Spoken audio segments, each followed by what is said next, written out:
Some people may feel or know deep down that they have an addiction, but they're lying to themselves and just getting on with life. Absolutely.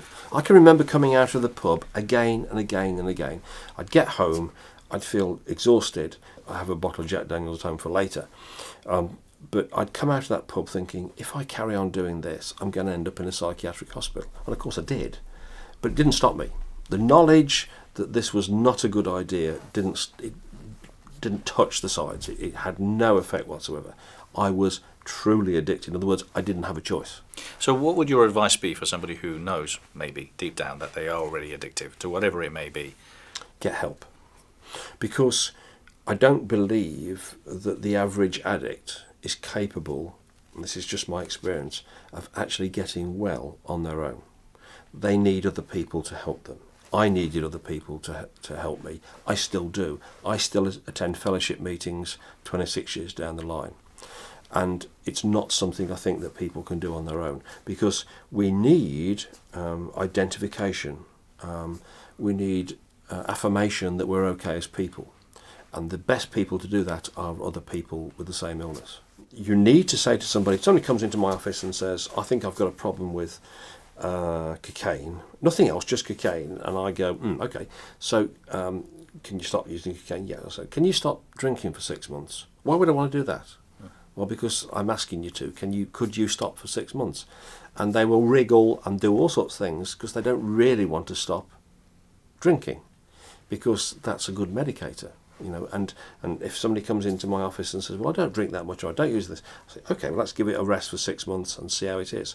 Within a very short space of time, they start having panic attacks and feeling awful because they don't have the medication for the distress. And part of your job is to explain to them, I suppose, what happens. And give them support. So if, for instance, somebody's very addictive, if they're using a lot, then we would try and get them into a treatment centre to detox them properly, because detoxing from alcohol can be very, very dangerous.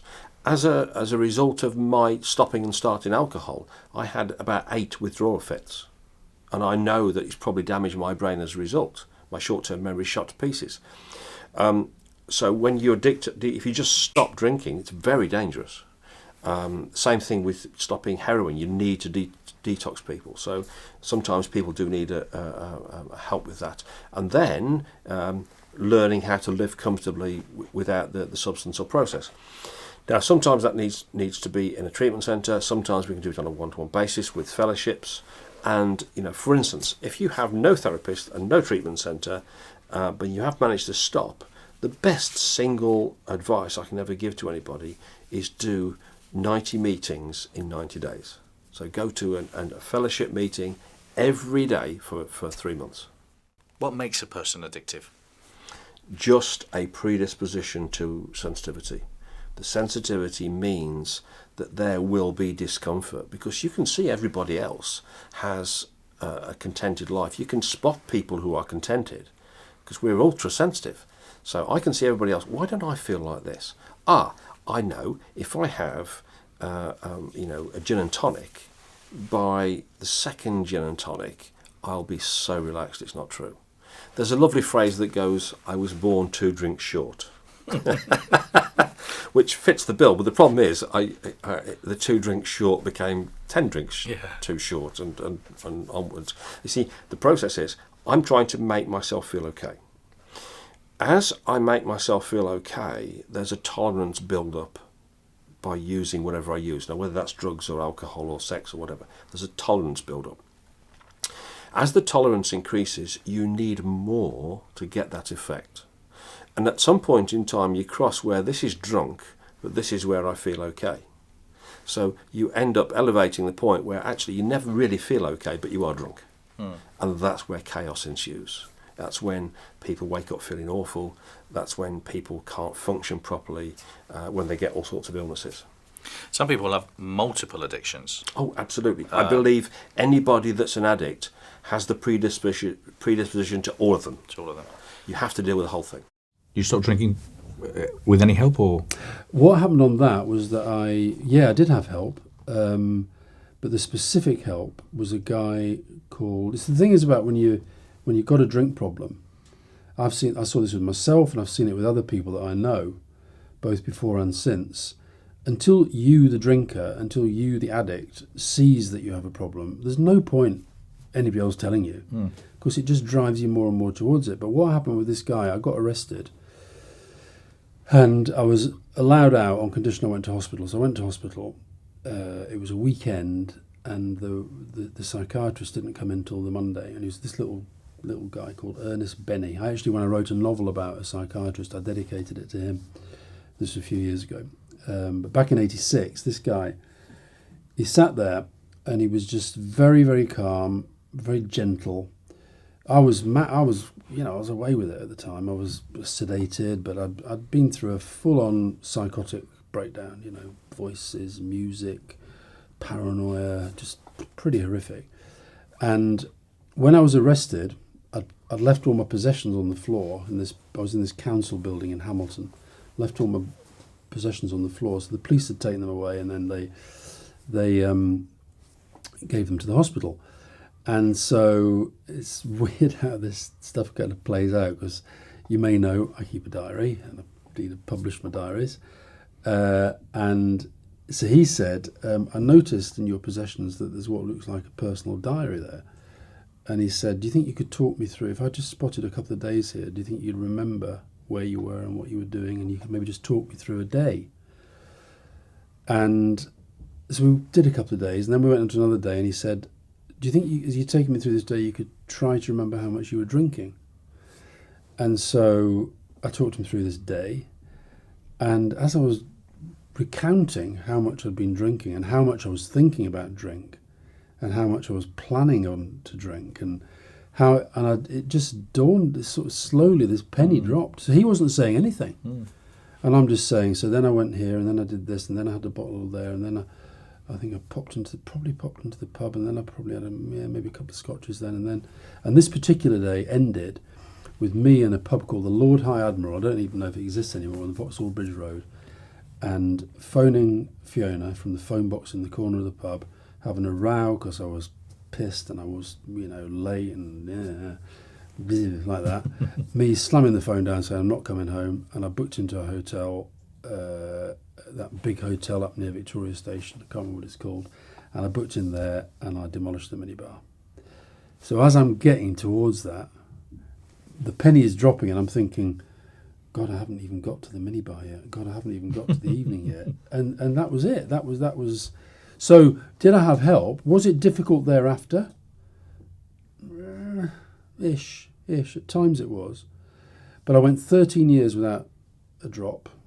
I do have a drink occasionally now. I probably shouldn't, but I do. But certainly 1986 is the last time I was drunk. And I got into this thing. It's funny about how when I was growing up in Yorkshire, one of my heroes was Jeff Boycott, the cricketer. And I loved him for being cussed and difficult. But I loved this kind of batting style of just kind of grinding it out. And if a bad ball came along, whack. And if it was a good ball, just, I don't care, play it down. And I used to do this thing where every night when I went to bed, I would say, and there we are, Jeff Boycott takes another single off the final ball of the over. He's now up to 3,412. And I think I'd got well past 8, 9, 10 years before I actually stopped counting. Wow. I was literally counting every day. And there was a time in my life when I could quickly tell you how many days, how many hours, how many minutes since I had a drink. I can't do it now. It's gone. But I stopped smoking cigarettes. If you don't put them in your mouth and you don't light them, then you're not a smoker. And what I did is I just made a decision that I would stop smoking. It was probably 25 years ago. And somebody explained to me in a way I understood that it wasn't good for me, and I made a decision. And I decided that no matter how unpleasant the feelings came, that it just meant I was doing the right thing. So that if I felt bad for 3 weeks, I would be free for the rest of my life, and I'd be healthier, and I could taste food better, and I would piss off all the people that said it was hard to quit smoking. And that was motivation enough for me. And, certainly the first couple of days, man, I could really crave cigarettes.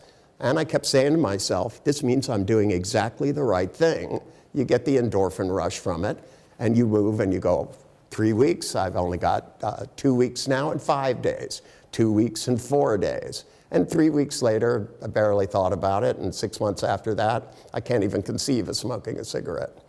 And I think most people make these things harder than they are. You know, they diet and expect not to be hungry. If you're dieting, you're supposed to be hungry. You're dieting. And every time you feel hungry, you should go, man, I'm really dieting. Aren't I doing great? I'm starving. I must be doing the right thing. And smoking is like that, and I know they've got patches and all the stuff. I never use any of it with. If somebody comes into me, I tell them, you have to learn to enjoy that you're suffering, you know, because it means you're doing the right thing, and then you notice 3 days later you're not quite suffering as much. That means you're really doing the right thing. You're getting it. Then you start looking forward to diminishing, counting the number of times that you crave a cigarette during a day. First it was every minute of every day, and a week later it's a few times during the day. And then it's twice a day, and then you don't think about it for 2 days. And every time you notice that, you feel better.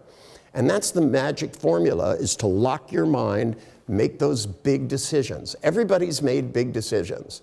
They made a decision they were going to move. They made a decision they'd go to college, and they stuck with it. They made a decision they were never going to talk to some guy ever again, and stuck to it. We've all made those kind of decisions. They have a certain location in our mind, big pictures to go with it. They need to save themselves not smoking and everybody around them smoking, and want to be that person more than they want a cigarette. Do I want to be this person, or do I want this stupid cigarette? And when you switch them, it gets a lot easier. Working is a big addiction nowadays. Absolutely. Yeah. Well, you know, the typical guy that I see who has a problem with that particular addiction would be some guy, 35, 45, who's had a trajectory upwards in his job. So he might have gone to school, university, had a good job, been, you know, going pretty well in his career, but then for some reason there's a plateau. Maybe you get to 40 and the job that you thought you really wanted is slipping away from you. You've got a good job, but nevertheless the motivation dies a bit. And then once you hit a plateau, then you don't have medication for your distress. So all the feelings that you've been suppressing by working suddenly start to come to the surface. That's when people start falling apart, when they start seeing psychiatrists and saying, I can't cope, I'm having a panic attack, I don't want to go to work, blah, blah, blah.